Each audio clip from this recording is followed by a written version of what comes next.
DBC নিউজের নিয়মিত আয়োজন সংবাদ সম্প্রসারণে সবাইকে স্বাগত জানাচ্ছি। আমি হিমাদ্রি রাহা।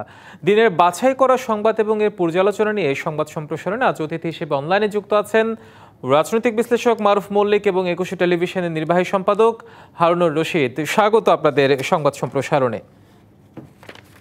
আমরা আমাদের দুজন অতিথিকে ভার্চুয়ালি যুক্ত করেছি, সম্ভবত আছেন আমাদের সাথে রাজনৈতিক বিশ্লেষক মারুফ মল্লিক এবং একুশে টেলিভিশন নির্বাহী সম্পাদক হারুনুর রশিদ। আপনাদেরকে স্বাগত সংবাদ সম্প্রসারণে। শুরুতে মারুফ মল্লিক, আপনার কাছে যেতে চাই। আমরা বলছি যে আসলে দিনের বাছাই করা সংবাদ, এর মধ্যে যে সংবাদটিকে আমরা একটু নিয়ে আলোচনা করতে চাই সেটি হচ্ছে যে নতুন 6টি দল নিবন্ধন পাচ্ছে এবং শাপলা প্রতীক ছাড়া মানবে না এনসিপি, যেটা তারা বলছে আসলে, এবং বিএনপি জামায়াতের কারণে নির্বাচন বিলম্বের আশঙ্কাও করছে তারা। আপনার বিশ্লেষণটা আসলে জানতে চাই। এই যে এত নতুন দল নিবন্ধন পাচ্ছে, শাপলা ছাড়া প্রতীক মানবে না, সব মিলিয়ে তারা বলছে যে আসলে যে বিএনপি জামায়াতের কারণে নির্বাচন পেছাতেও পারে। কি মনে হয় আপনার? জি, ধন্যবাদ আমাকে এই আজকের অনুষ্ঠানে আমন্ত্রণ জানাবার জন্য, এবং আমার সঙ্গে যে বিজ্ঞ আলোচক আছেন সিনিয়র সাংবাদিক হারুন ভাই, আপনাকে শুভেচ্ছা, এবং যারা দেখছেন আমাদের অনুষ্ঠান বিভিন্ন জায়গা থেকে সবাইকে শুভেচ্ছা জানিয়ে শুরু করছি। দেখেন, আসলে রাজনৈতিক প্রক্রিয়ায় তো নতুন নতুন দল গঠন হবে এবং তারা পাবে, নিবন্ধন পাবে, এটাই স্বাভাবিক। কিন্তু কি প্রক্রিয়ায়, কিভাবে পাচ্ছে, কোন পরিস্থিতিতে পাচ্ছে, এবং সেই রাজনৈতিক দলগুলোর কতটা শক্ত ভিত আছে, রাজনৈতিক মাঠে তারা কতটা ভালোভাবে খেলতে পারবে, সেটা আমাদেরকে মনে হয় মনোযোগ দিয়ে বিবেচনা করতে হবে। শুধু যে নিবন্ধনের জন্য রাজনীতি করলাম এবং দলের সংখ্যা বাড়ানোর জন্য রাজনীতি করলাম, সেই দিকে মনোযোগ না দিয়ে আমার মনে হয় যে আমাদের দেশে যারা এই রাজনৈতিক দলগুলোকে নিবন্ধন দিয়ে থাকেন বা নিবন্ধনের দায়িত্ব পালন করেন, যে নির্বাচন কমিশন, আমার মনে হয় তাদের আসলে রাজনৈতিক দল নিবন্ধন করার ক্ষেত্রে আরেকটু কড়াকড়ি হওয়া উচিত, এবং সেই রাজনৈতিক দলগুলো নিবন্ধন পাওয়ার যে শর্তাবলী আছে সেটা তারা পুরোপুরি মানছেন কিনা, এবং সেই যে শর্তাবলীগুলি পূরণে তাদের সক্ষমতা কতটুকু আছে, এইটুকু বিবেচনা আমার মনে হয় করা উচিত। কারণ রাজনীতি করার অধিকার সবার আছে, সবাই দল গঠন করতে পারবেন একটা গণতান্ত্রিক পরিবেশে, এটাই স্বাভাবিক। কিন্তু এর সঙ্গে আমাদের একই সঙ্গে মাথায় রাখতে হবে যে কথা নেই বার্তা নেই, আমরা 3 জন মিলে একটা দল গঠন করে ফেললাম এবং সেইখানে নিবন্ধনের জন্য আবেদন করলাম, নিবন্ধন পেয়ে গেলাম, তাহলে হচ্ছে কি রাজনীতিতে এক ধরনের বিশৃঙ্খলা তৈরি হয়, এক ধরনের বিশৃঙ্খল পরিস্থিতির তৈরি হয়। তো সেই জায়গায় আমাদের নিবন্ধিত দলের সংখ্যা এই মুহূর্তে অনেক। তো এইরকম পরিস্থিতিতে আরো 6টি দলকে নিবন্ধন দেয়া কতটা যুক্তিযুক্ত, এবং তারা কি রাজনীতি করবেন নাকি রাজনীতিকে আসলে, যদিও কথাটা শুনতে খুব ভালো শোনায় না, রাজনীতি করার নামে দল গঠন করে তারা এটাকে ব্যবহার করে সুযোগ সুবিধা নেবেন কিনা, সেই দিকে আমাদের মনোযোগ রাখতে হবে। বিশেষ করে নির্বাচন কমিশনের আমি মনে করি এটা খেয়াল রাখা উচিত। আমার মনে হয় পৃথিবীর অন্যান্য কোনো দেশে, উন্নত দেশে, বা যাদেরকে আমরা গণতন্ত্রের মডেল বা মানে উদাহরণ হিসেবে বিবেচনা করি, সেই দেশগুলোতে এতগুলো রাজনৈতিক দল আছে বলে আমার মনে হয় না। কারণ রাজনীতি করব, স্বাভাবিক, রাজনৈতিক দল গঠিতও হবে, কিন্তু রাজনৈতিক দলের নামে নিবন্ধন নিয়েই যেন আমরা দায়িত্ব শেষ না করি। রাজনীতির যে কার্যকলাপ আছে, জনগণের সঙ্গে সম্পৃক্ততা তৈরি করা, রাজনৈতিক এজেন্ডা তৈরি করা, জনগণের সেবার জন্যই তো রাজনীতি করা হয়, তাই না? তো সেই জায়গায় আমি মনে করি যে নিবন্ধন দেওয়ার ক্ষেত্রে আমাদের আরেকটু সতর্ক হওয়া উচিত। তার পাশাপাশি এনসিপি যেটা বলছে যে শাপলা প্রতীক না দিলে তারা নির্বাচন করবেন, আমি সংবাদটি দেখেছি, তারা বলেছে যে এই প্রতীকটি না পেলে তারা নির্বাচন করবেন না, এবং তারা বলেছেন, তারা জরিপ করেছেন 150 আসনে জয়ী হবেন, এবং তারা, আপনি যেটা বললেন, যে এটাও বলেছেন যে নির্বাচন পিছানোর জন্য বিএনপি বা জামাত দায়ী হতে পারে, এবং বিএনপি 100 আসন পাবে কিনা সন্দেহ। হ্যাঁ, 100 আসন পাবে কিনা সন্দেহ। তো একটা জিনিস কি, একটা কথা খুব ভালো করে বেশি করে বলা হয় যে নয়া বন্দোবস্ত।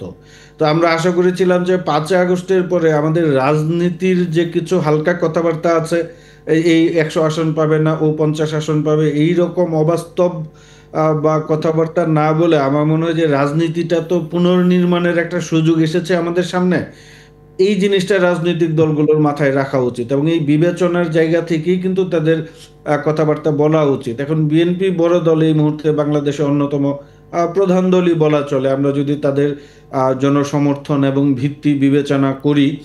তো তারা 100 আসন পাবে না 300 আসন পাবে সেটা বিবেচ্য বিষয় না। বিবেচ্য বিষয় হচ্ছে আপনি যে রাজনৈতিক দল গঠন করছেন আপনার রাজনৈতিক সম্পৃক্ততা কতটুকু আছে, আপনার রাজনৈতিক দর্শন কি, আপনি কি কর্মসূচি নিয়ে জনগণের কাছে যাবেন, সেইটা তো আসলে আমার কাছে মনে হচ্ছে এনসিপির পরিষ্কার না।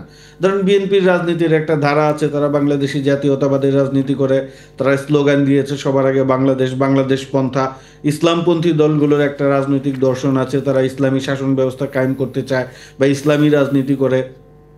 বিপরীতে যে বামপন্থী দলগুলো আছে তাদের একটা রাজনৈতিক পলিটিক্যাল ফিলোসফি আছে, যে তারা বামপন্থী মার্কসিস্ট বা মাওবাদী লেনিনিস্ট রাজনীতি করে। কিন্তু এনসিপির রাজনীতি কি, এটা আমার কাছে পরিষ্কার না। এটা কি একটা মধ্যপন্থার দল, নাকি লেফট ওরিয়েন্টেড বা সেন্ট্রাল লেফট পার্টি বা রাইট উইংস পার্টি, এটা তারা কিন্তু এখনো আমাদেরকে পরিষ্কার করে তাদের যে রাজনৈতিক দর্শন বা রাজনৈতিক কর্মসূচির মাধ্যমে কিন্তু পরিষ্কার করতে পারেনি।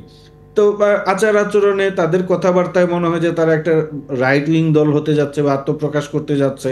তো এই জায়গায় যদি বাংলাদেশে এখন একটা নতুন ডানপন্থী দলের উত্থান হয়, সেটা রাজনীতির জন্য কতটা যুক্তিযুক্ত হবে বা বাংলাদেশের মানুষের কাছে সে প্রশ্ন কতটা। আসলে থেকে যায়, এবং যদিও তাদের আপনি যেটা বলছেন ভিশনটা এখন আপনার কাছে পরিষ্কার নেই। আপনি থাকুন আমাদের সাথে। হারুন রশিদ, মারুফ মল্লিক যে বিষয়টি বলছে, আসলে এতগুলো দলকে নিবন্ধন দেওয়া আসলে কতটা যৌক্তিক সেই বিষয়টি আসলে প্রশ্ন রাখে। তো যদি বলা হয় যে এইসব দলগুলো আসলে মানে মাঠ নির্ভর না হয়ে যে কার্যালয় নির্ভর দল নিবন্ধন পাচ্ছে, তাহলে সেক্ষেত্রে আসলে এই বিষয়গুলো রাজনীতির জন্য, বিশেষ করে মাঠের রাজনীতির জন্য আগামী নির্বাচনকে সামনে রেখে কতটা সুফল বয়ে আনবে বলে মনে করছেন? ধন্যবাদ, এবং ধন্যবাদ জানাচ্ছি মারুফ মল্লিক ভাইকে তার সুচিন্তিত মতামতের জন্য। আমি আবার এটার একটা অন্য ধরনের চিন্তা পোষণ করি। এমনি নির্বাচনের আগে কতগুলো রাজনৈতিক দল আসবে না আসবে সেটি একটা চিন্তার বিষয় হতে পারে। রাজনৈতিক দল সেটি প্যাট সর্বস্ব হবে না আপনার অফিস সর্বস্ব হবে সেটি চিন্তার বিষয়। কিন্তু আমার মনে হয়, আমি যেটা মনে করি যে রাজনৈতিক দলের কোনো নিবন্ধন প্রক্রিয়াই থাকা উচিত না। একটি রাজনৈতিক দল, আমি তিনজনের কথা বলছেন মারুফ মল্লিক ভাই, আমি একাই একটা রাজনৈতিক দল গঠন করতে চাই, এটি আমার সাংবিধানিক অধিকার। এই যে নিবন্ধন প্রক্রিয়া, এটি আমার কাছে পছন্দ না। কি হবে আমি সেটা বলি। সেটা হচ্ছে আমি একটি ডিক্লারেশন দেব, সেটি বাংলাদেশের সংবিধান, বাংলাদেশের রাষ্ট্র, মূলনীতি এগুলোর সাথে যাতে সাংঘর্ষিক না হয়। আর প্রতীকের ব্যাপারটা হতে পারে, কেননা একটি দল কিন্তু একটি প্রতীক হবে, সেটি হয়তোবা নির্বাচন কমিশনের মাধ্যমে নেওয়া যেতে পারে। আমি প্রথমত রাজনৈতিক দলের নিবন্ধন প্রক্রিয়ারই বিরোধী, নাম্বার ওয়ান। নাম্বার টু হচ্ছে তারপরে যে হচ্ছে এখন তো আমরা একটা প্রক্রিয়ার মধ্যে দিয়ে আছি, আমি তো সেটাকে অস্বীকার করতে পারবো না। সেক্ষেত্রে যদি আমার যে নিবন্ধন প্রক্রিয়া রয়েছে সেই প্রক্রিয়া সম্পন্ন করলে 6টি কেন 10টি দলও আপনার নিবন্ধন পেতে পারে। এখন পার্টি সর্বস্ব দল সেটি কেওয়াস সৃষ্টি করতে পারে, একটি অফিস সর্বস্ব দল কেওয়াস সৃষ্টি করতে পারে, একটি প্যাট সর্বস্ব দল কেওয়াস সৃষ্টি করতে পারে, যেটি অনেকে বলতে চান এটি একটি হয়তোবা তাদের অর্থ আয়ের উৎস হতে পারে। এটি কিন্তু বড় দলও করেন। আমি এই জায়গাটাই কিন্তু খুব স্পষ্ট করেই বলতে চাই যে যত বড় দল তত বেশি ইনকামের তাদের প্রয়োজন হয়, এবং তারা তত বেশি যেটাকে আমাকে অর্থনীতির ভাষায় যেটাকে বলে অনুপার্জিত আয়, মানে আপনি যদি সেটা বলেন যে আসলে যে আয়টা আমি করিনি সেই আয়ের ভিত্তিতে চলে, যেটাকে কখনো কখনো আমরা রুট লেভেলে দেখি চাঁদাবাসী বাজি, কেউ বলেন ডোনেশন, কেউ বলেন হাদিয়া, কেউ বলেন ইয়ানত। সুতরাং যত বড় দল তত বড় ডোনেশন, তত বড় হাদিয়া, তত বড় ইয়ানত। সুতরাং ছোট দল যদি সেটি এই হাদিয়া ডোনেশন করে বা ইয়ানত আদায় করে, সেটি যদি দোষের হয় তো বড়গুলারই দোষের। সমস্যাটা ওখানে নয়। সমস্যাটা হচ্ছে যে রাজনৈতিক প্রক্রিয়া যখন স্মুথলি চলে, যখন দেশের মানুষ রাজনীতিকে ফলো করে, নির্বাচন ব্যবস্থা যখন সত্যিকার অর্থে একটি জনবান্ধব হয়, মানুষের ভোটের অধিকারকে নিশ্চিত করে, তখন ছোটখাটো রাজনৈতিক দল যাদের জনগণের সমর্থন থাকে না সেগুলো আসলে শেষ পর্যন্ত থাকে না। সুতরাং এটা নিয়ে তো চিন্তার কোনো কারণ নেই। আমি এর আগে অন্য আরো একটি বিষয় বলি। আমি ব্যক্তিগতভাবে নিজে আরেকটা জিনিস মনে করি যে কোনো সংবাদ মাধ্যমের কোনো লাইসেন্স থাকা উচিত নেই। যে আমাদের সংবাদ মাধ্যমের যে নানা ধরনের রেজিস্ট্রেশন প্রক্রিয়া, আমি এগুলোর বিরোধী। আমি চাই যে ট্রেড লাইসেন্স নিয়ে যে কোনো সংবাদ মাধ্যম শুরু করতে পারবে রাষ্ট্রীয় নীতি আইন এগুলোর ভিত্তিতে, এবং সে যদি কোনো আইনের ব্যত্যয় ঘটায় তখন আইন তাকে দেবে। তেমনি রাজনৈতিক দলও তাই। মানে একজন হলে রাজনৈতিক দল করতে পারবে না, আমি এটার বিরোধী। তিনজন হলে করতে পারবে না, সেটা আমার বিরোধী। আমি করব, আমি তিনজন নিয়ে করে মানুষের সমর্থন পেলে আমি যাব। এই জন্য আমার রেজিস্ট্রেশন প্রক্রিয়া দিয়েই আমাকে শুরুতে আটকে দেওয়ার এই যে প্রক্রিয়া, সেটি আমি পছন্দ করি না। তবে রেজিস্ট্রেশন ছাড়াও রাজনৈতিক দল বাংলাদেশে করা যায়। রেজিস্টার্ড রাজনৈতিক দল এবং নন রেজিস্টার্ড রাজনৈতিক দলের দুটো প্রক্রিয়া আছে। এমনিতে যে সুযোগ নাই তা কিন্তু আমি বলছি না, যে আমি কিন্তু একটা রাজনৈতিক দল গঠন করতেই পারি, সেটা আমাকে কেউ মানা করবে না। আমি সেটাই বলছি, কিন্তু আমি পুরোটাই উঠিয়ে দিতে চাই, কিন্তু বাকিটা চাই আইন কানুন এগুলো মানছে কিনা এটার মনিটরিং প্রক্রিয়া নির্বাচন কমিশন, আইন শৃঙ্খলা রক্ষাকারী বাহিনী, স্টেট পলিসি আছে তারা। আর হচ্ছে বোধহয় শাপলা প্রতীকের প্রশ্ন উঠছে। একটি দল তার প্রতীক চাইতেই পারে এবং সে কিন্তু বলতেই পারে যে এটা প্রতীক ছাড়া মানবো না, এটা তার রাজনৈতিক একটি কৌশল, সেটা নিয়ে আমাদের চিন্তিত হওয়ার কিছু নাই। কারণ হচ্ছে যে যে কোনো দল একটি ভালো প্রতীক চাইবে। বাংলাদেশে ধরেন ধানের শীষ একটি প্রতীক, নৌকা তার যদি কার্যক্রম সেই দলটির এখন নিষিদ্ধ আওয়ামী লীগ, তার প্রতীকটা স্থগিত, সেটি একটি প্রতীক। লাঙল সেটি আরেকটি প্রতীক। আপনি যদি এই প্রতীকগুলোর দিকে খেয়াল করেন, হয়তোবা শাপলার মতো ওই প্রতীকগুলো ওইভাবে নির্ধারিত না, বাট এই প্রতীকগুলো কিন্তু জাতীয় ক্ষেত্রে গুরুত্ব রাখে। কিন্তু তাই বলছি যে তারা যদি নিয়ম নীতি মেনে পান তাহলে পাবেন, না পেলে তো তারা এই কথা বলবেনি। কিন্তু এই কথা বলার এই মানে নয় যে তারা গো ধরে বসে থাকবেন, আমি সেটা মনে করি না। আর এনসিপি তার রাজনৈতিক দর্শন বা আদর্শ সেটি তো সময় প্রমাণিত হবে। মানুষের কাছে যাবেন, তারা যাচ্ছেন, অ্যাকসেপ্ট করবেন। তারা যদি বলেন যে তারা 150 সিট পাবেন, এটি তাদের একটি রাজনৈতিক কৌশল, তাদের এই যে একটি আত্মবিশ্বাস আছে, আমি এটাকে প্রশংসা করি। যে তারা যদি মনে করেন যে 150 পাবেন, এই যে আওয়াজটি তারা দিতে পারছেন, এটি রাজনীতির জন্য জরুরি। আমার মনে হয় তারা সেই কৌশল অবলম্বন করছেন। এখন মাঠের কি অবস্থা সেটা তো আলাদা কথা। জরিপ ধরেন এনসিপি করেছে, বিভিন্ন সংগঠনও করে, জরিপকারী নানা জরিপ নিয়ে প্রশ্ন ওঠে। তো জরিপ নিয়ে তো আর আমরা বিভ্রান্ত হতে চাই না, কারণ জরিপ সম্পর্কে আমাদের ধারণা আছে। জরিপকে ধরেন, জরিপ মানে কি, একটা ফুললি অনেক সময় লাই বলা হয় এটাকে। সুতরাং যদি এনসিপি 150 সিট পায়, অবশ্যই তো এনসিপি কে বিএনপির মতো বড় দলকে গুরুত্ব দিতে হবে, জামায়াত ইসলামের মতো বড় দলকে তাকে এখনই কাউন্টিং এ নিতে হবে। তো সেক্ষেত্রে আমাদের রাজনীতিতে জমে উঠবে, খুব ভালো। আর বিএনপি জামায়াত রাজনীতি পিছিয়ে দিতে পারে, এইটা আমরা কি করে বলি? আসলে সব দলগুলোই তো রাজনীতি, সামনে নির্বাচন চাচ্ছে 21 তারিখ। তবে এবং মোটামুটি বিএনপি অনেকটা রাজনীতিমুখী, যেটা আমরা দেখছি 5 তারিখের পর থেকে। আমরা এই বিষয়ে আরেকটু বিস্তারিত আলোচনায় যাব। হারুন রশিদ এবং মারুফ মল্লিক, আপনারা থাকুন আমাদের সামনে। একটা ছোট্ট বিরতিতে যেতে চাই, সংবাদ সম্প্রসারণ একটা বিরতির সময় হচ্ছে, সঙ্গে থাকুন, ফিরছি একটু পরেই। দর্শক, বিরতির পর আবারও স্বাগত সংবাদ সম্প্রসারণের সাথে আছেন রাজনৈতিক বিশ্লেষক মারুফ মল্লিক এবং একুশে টেলিভিশন নির্বাহী সম্পাদক হারুন রশিদ। মারুফ মল্লিক, আমরা আপনার কাছে ফিরবো, কিন্তু তার আগে হারুন রশিদ বিরতির আগে যে বিশ্লেষণটি করছিল যে বিএনপি জামায়াতের কারণে নির্বাচন পেছানোর শঙ্কা আছে দলটির, তো হারুন রশিদ যেখান থেকে বলছিলেন আপনি, সেখানে ধরেন যে আমরা পরস্পর বিরোধী অভিযোগগুলো তো মাঠে দেখতে পাই। তবে নির্বাচন মানে আমি মনে করি এখন নিঃশর্ত নির্বাচনের দিকে যাওয়া উচিত। নির্বাচনের একটি শর্ত হবে যে সঠিক নির্বাচন, লেভেল প্লেইং ফিল্ড, সবাই যাতে ভোট দিতে পারেন, নির্বাচনে অংশগ্রহণ করতে পারেন। এবং অন্য শর্ত জুড়ে দেয়া হচ্ছে নির্বাচনকে পিছিয়ে ফেলা বা নির্বাচনকে কিছুটা সংশয়ের মধ্যে ফেলে দেয়া।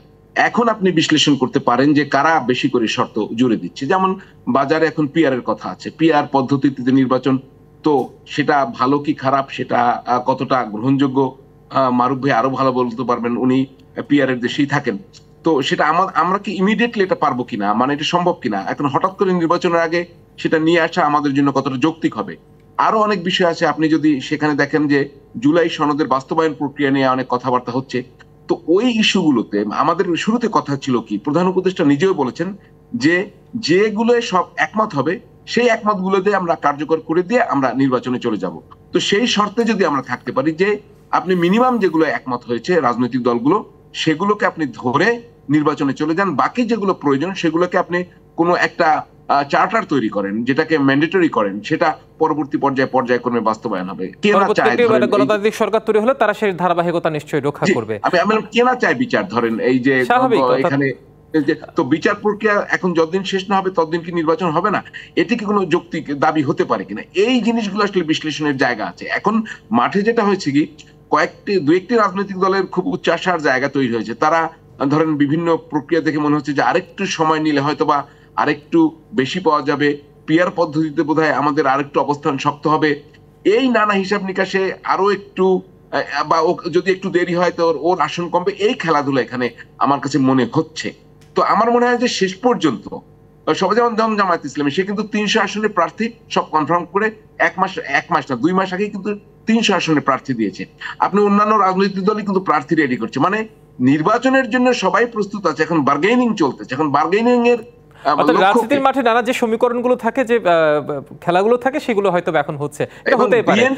বিএনপি হচ্ছে এই বার্গেনিং এর টার্গেট। কারণ এটা আমি স্বীকার করি বা না করি, বাংলাদেশে এখন আওয়ামী লীগের কার্যক্রম নিষিদ্ধ হওয়ার পরে বিএনপি সবচেয়ে বড় দল। এখন তাহলে সরকারে আছে, অন্তর্বর্তী সরকারের কাছে বার্গেন করার খুব বেশি কিছু নাই। বার্গেন করার বিষয় যে বিএনপির সাথে বার্গেন করে যে যত সুবিধা নিতে পারে সেই চাপ সৃষ্টির প্রক্রিয়াটা এখন চলছে বলে আমার মনে হয়। নিশ্চয়ই, আপনি থাকুন আমাদের সাথে। অত্যন্ত দারুণভাবে পর্যবেক্ষণ বিশ্লেষণ করেছেন আপনি। মারুফ মল্লিক, আপনার কাছে যে বিষয়টি জানতে চাই, বললো যে আপনি পিআরের দেশের লোক, কিন্তু সেই জায়গায় আরেকটি বিষয়, নির্বাচন বানচাল করতে নানা পদ্ধতির আশ্রয় নিচ্ছে বলে বা অজুহাত দেখাচ্ছে বলে বিএনপির দাবি। বিষয়টিকে আসলে আপনি কিভাবে বিশ্লেষণ করবেন? জি, ধন্যবাদ। হারুন ভাই তো চমৎকারভাবে বুঝিয়ে বললেন পুরো পরিস্থিতি। তো আমি হারুন ভাইয়ের সঙ্গেই একমত, এবং আমি যেটা যুক্ত করতে চাই, আপনি যে প্রশ্নটা করলেন যে নির্বাচনকে বানচাল করার জন্য নানা দল নানা পথ এবং পন্থার উদ্ভাবন ঘটাচ্ছে এবং দর কষাকষি করছে। এটা তো ধরেন যে পিআরের যে বিষয়টা আমাদের সামনে আনা হয়েছে, এটা অহেতুক।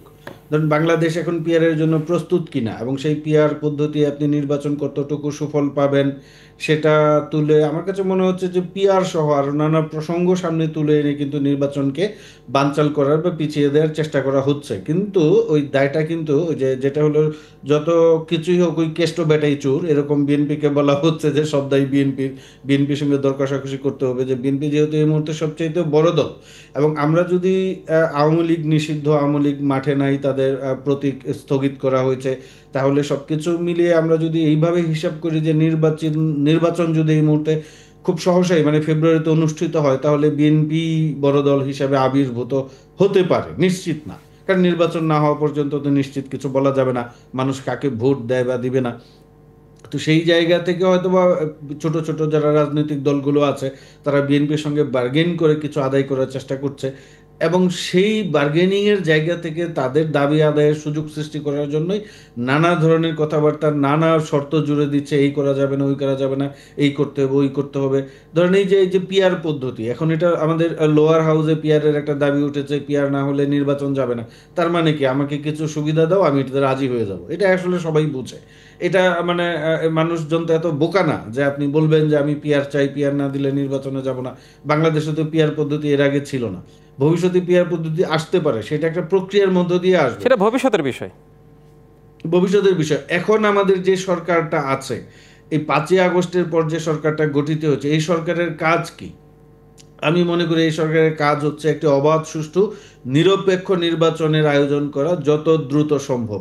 সেই যে নির্বাচিত সরকার আসবে, সেই নির্বাচিত সরকার দিয়ে আমরা আমাদের সংবিধানের পরিবর্তন করব, আমরা জনগণকে আরও কিভাবে ক্ষমতায়িত করতে পারি যেন আমাদের এরকম একটা স্বৈর শাসক বা ফেসিবাদী শাসক না আসে, সেই জন্য আমরা বিবেচনা করব, জনগণকে শাসন ব্যবস্থায় সম্পৃক্ত করব। কিন্তু আপনি এখনই সব করতে হবে, না হলে নির্বাচন করতে দিব না, যারা এই ধরনের কথাবার্তা বলে, আমার তো মনে হয় তারাই আসলে নির্বাচন পিছিয়ে দিতে চাচ্ছে, বা তারা চাচ্ছে যে দীর্ঘ সময় যদি এই অনির্বাচিত সরকার ক্ষমতায় থাকে, তাহলে তারা নানা ধরনের সুযোগ সুবিধা পেতে পারে, সরকারে তাদের প্রভাব বৃদ্ধি পেতে পারে, নানা ধরনের সুবিধা নিতে পারে।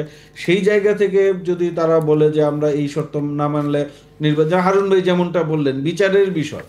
এখন গত 17 বছরে যে মানবতা বিরোধী অপরাধগুলা হয়েছে, এইগুলার বিচারগুলা তো আপনার করতে হবে। এখন বিচার তো আপনি বলে কয়ে যে 1 বছরে সব বিচার শেষ করে ফেলবো বা 6 মাসে সব বিচার শেষ করে ফেলবো, এটা বলে কয়ে তো আপনি বিচার শেষ করতে পারবেন না। বিচারের একটা প্রক্রিয়া আছে, কিছু মানুষের এখন সাজা হবে, কিছু মানুষের ভবিষ্যতে সাজা হবে। এখন বিচার যদি আপনি সম্পন্ন করতে না পারেন, তাহলে কি আপনি নির্বাচন করবেন না? এবং আপনার মধ্যে যদি এই অনাস্থা থাকে যে যারা নির্বাচিত হয়ে আসবে তারা বিচার কার্য অব্যাহত রাখবে না, তাহলে তো মুশকিলের বিষয়। আপনার এখনই সরকারের উপর চাপ প্রয়োগ করতে হবে যেন বিচার প্রক্রিয়া শুরু করে এবং ত্বরান্বিত করে, পাশাপাশি পরবর্তীতে যারা সরকারে আসবে তাদের উপর অব্যাহত রাখতে হবে চাপ, যেন বিচার ধারাবাহিকতা যেন নিরপেক্ষভাবে তারা সেটা বজায় রাখতে পারে।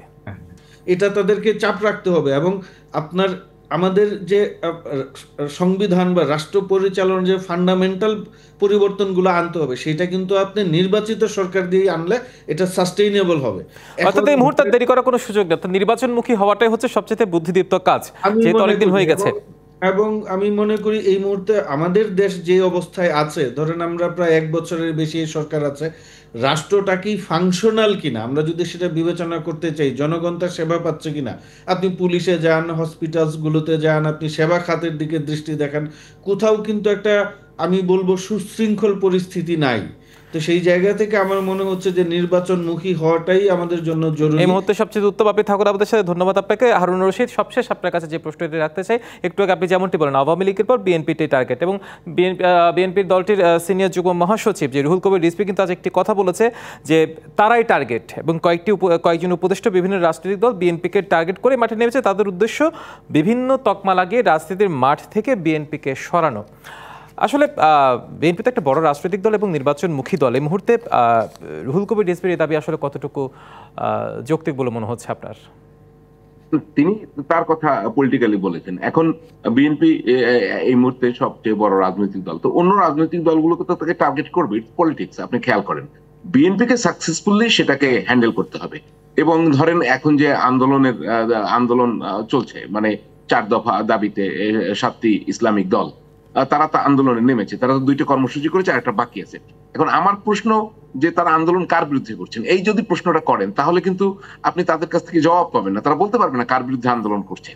তো এই কৌশলগুলো তারা নিচ্ছে। বিএনপিকেও একটি রাজনৈতিক দল হিসেবে সেই কৌশলগুলো মোকাবেলা করতে হবে। মানে আপনি যতক্ষণ না পর্যন্ত একটা জিনিস নন পলিটিক্যাল ওয়েতে চলে যায়, অর্থাৎ সেটা সংঘর্ষে চলে যায়, ততক্ষণ পর্যন্ত আমি সেটাকে অ্যাকসেপ্ট করি। আমি নানা রাজনৈতিক নানা কৌশল অবলম্বন করতেই পারি, কিন্তু বিএনপিকে সেটা টার্গেটে নিতে হবে। আর বুঝতে হবে যে রাজনৈতিক দলে যে কৌশল নিক না কেন, পিপল কোনটা নিচ্ছে। আমি এটা করতে করতে যদি আমার অ্যাকসেপ্টেন্স হারিয়ে ফেলি তাহলে তো বিপদ। আপনি একটা কথা বলি, রাজনৈতিক দলগুলো বলছে, এনসিপি বলছে, জামায়াত ইসলামী বলছে যে যারা পাওয়ারে আসবে তারা এগুলো বাস্তবায়ন করবে না। তো যদি জামায়াত পাওয়ারে আসে সে কি বাস্তবায়ন করবে না? তাহলে কি তাকেও আমরা বিশ্বাস করবো না? যদি এনসিপি পাওয়ার আসে তাহলে সেও বাস্তবায়ন করবে না? তাহলে এনসিপি কেও বিশ্বাস করা যাবে না? এনসিপি কি বলে যে আমাকে বিশ্বাস করা যায় না? জামায়াত কি কখনো বলে আমাকে বিশ্বাস করা যায় না? বলে না। তাহলে টার্গেট কে? এখানে কিন্তু খুব সহজ, যে তারাও জানে কে পাওয়ারে আসবে, সুতরাং সেই জায়গাটা কে পাওয়ারে আসতে পারে সেই জায়গাটা কিন্তু তারাও বোঝে। তাদের কথাই কিন্তু ক্লিয়ার, বুঝতে পারবেন। তারা কিন্তু বলছে আমরা এটা চাই, তো আপনারা কি বাস্তবায়ন করবেন না? যদি তারাও তো পাওয়ারে আসতে পারে।